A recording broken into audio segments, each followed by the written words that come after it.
Good Morning Business, French Tech. Avec Théo Offenberg, fondateur des Reverso, merci d'être avec nous ce matin. Vous faites de la traduction, c'est ça? On pense plus exactement, je vais vous énerver d'ores et déjà, à Google Trad quand on pense à de la traduction, mais c'est votre cœur de métier.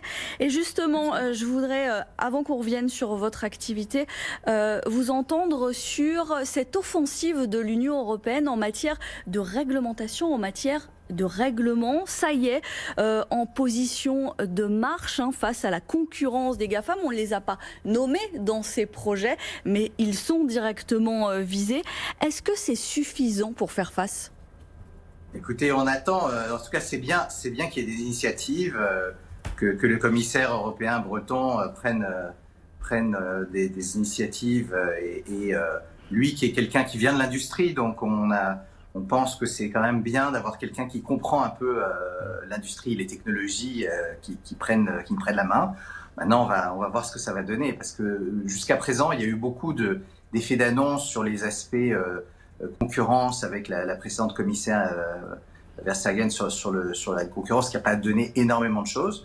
Donc, on espère que là, ça donnera des choses plus concrètes.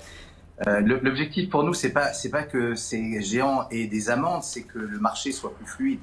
Oui, c'est ça finalement. Alors, vous n'êtes pas dans la question de ces sanctions dissuasives, mais plutôt dans un cadre et un réel retour à la concurrence. Exactement, voilà. Et ça c'est difficile parce que en même temps, on veut que tout le monde, qu'on bénéficie des avancées technologiques qu'on peut avoir de partout, mais en même temps, on veut que si des géants ont des avantages compétitifs, qu'ils ne puissent pas empêcher les autres de rentrer sur des marchés, parce que ils ont la clé de la porte d'entrée sur ces marchés.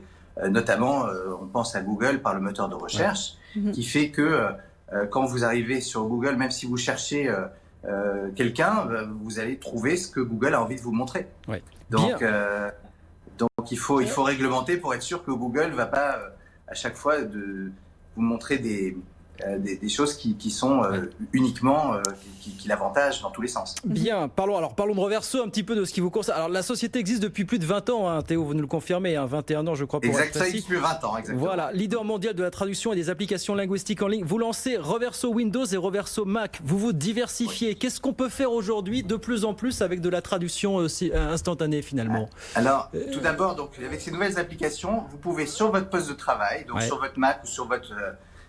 vous pouvez directement traduire des emails et avoir la traduction qui apparaît directement avec juste un clic de souris. Vous traduisez avec à la base d'IA, c'est-à-dire que les systèmes de traduction d'aujourd'hui sont beaucoup plus perfectionnés que ceux qu'on faisait il y a 10 ans.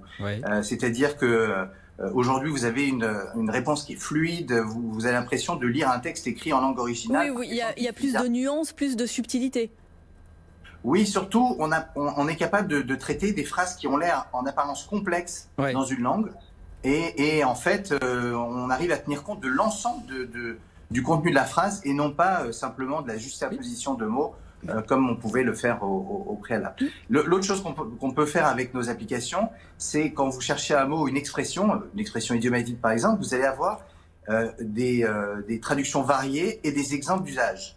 Et donc ça, c'est souvent difficile lorsque vous dites comment je vais utiliser ce mot, d'avoir 4, 5, 10 sens. Voilà, si vous voulez parler de la colère ou du plaisir, qu'est-ce qu'il peut y avoir, ou de l'excitation, vous allez avoir 10 traductions différentes et on va vous donner des exemples d'usage pour que vous trouviez la nuance qui correspond à ce que vous avez envie d'exprimer. On vous donne également des synonymes. Il y a des dictionnaires de synonymes. Donc tout ça, c'est à l'intérieur de l'application nouvelle.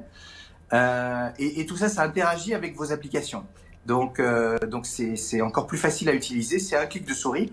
Et justement, c'est une de nos réponses à Google. Ça évite de passer par Google à chaque fois que vous faites une recherche. C'est directement...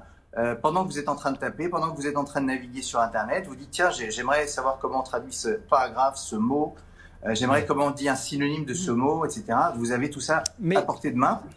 Théo, non, une question. Qu'est-ce que vous dites? Vous parlez de Google, effectivement, qui est là, bien installé, mais il y a de plus en plus d'acteurs et de gros acteurs aujourd'hui sur ce créneau. Vous avez Google, vous avez Microsoft, vous avez Yandex et vous avez cet acteur DeepL dont on commence à parler de plus en plus aux États-Unis. Qu'est-ce qui va faire la différence au-delà du poids des acteurs en question sur un marché où Google, on va pas se mentir, est quand même très très bien installé aujourd'hui finalement?